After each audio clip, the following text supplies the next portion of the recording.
সুদানে জাতিসংঘ শান্তিরক্ষা মিশনের অধীনে বাংলাদেশের 6 জন সেনাবাহিনীর সদস্য নিহত হলেন। কই তাদেরকে নিয়ে তো বাংলাদেশের কোনো মিডিয়া হাইলাইট করলো না। সুদান থেকে যে তাদের মরদেহ বাংলাদেশে আসলো, কোন কফিনে আসলো, সেটা নিয়ে তো বাংলাদেশের কোনো চ্যানেল লাইভ দেখাইলো না। কেন, তারা কি বাংলাদেশি না?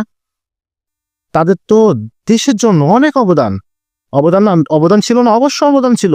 সেনাবাহিনীর প্রতিটা সদস্যই দেশের জন্য জীবন দিতে 1 সেকেন্ডও দ্বিধা করে না।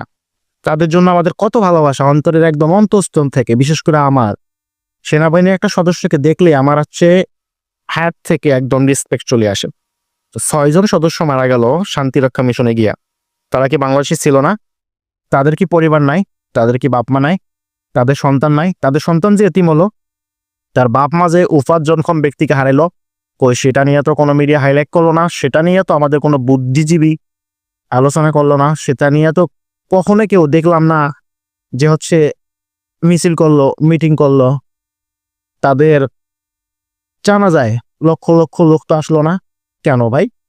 সেনা সদস্যদের জীবনের কোনো মূল্য নাই? তাদের পরিবারের কোনো মূল্য নাই বাংলাদেশের জনগণের কাছে? থাকা উচিত, কিন্তু কই? তাহলে এটা কি হলো? এটা কি তাদের প্রতি অন্যায় করা হলো না? তারা যে শান্তি রক্ষার জন্য জীবন দিয়ে দিল, সেটা নিয়ে কেন হাইলাইট করা গেল না? সেনা সদর দপ্তর থেকে কেন বাংলার প্রতিটা মানুষকে বোঝানো গেল না যে হচ্ছে আমরা তোমার জন্য আছি, আমরা তোমাদের জন্য আছি, নিরাপত্তার দায়িত্বে, তোমাদের সম্মান রক্ষার দায়িত্বে? কই, কিছুই তো দেখলাম না। কেন এরকম হলো? কেন এটা হওয়ার কথা ছিল না?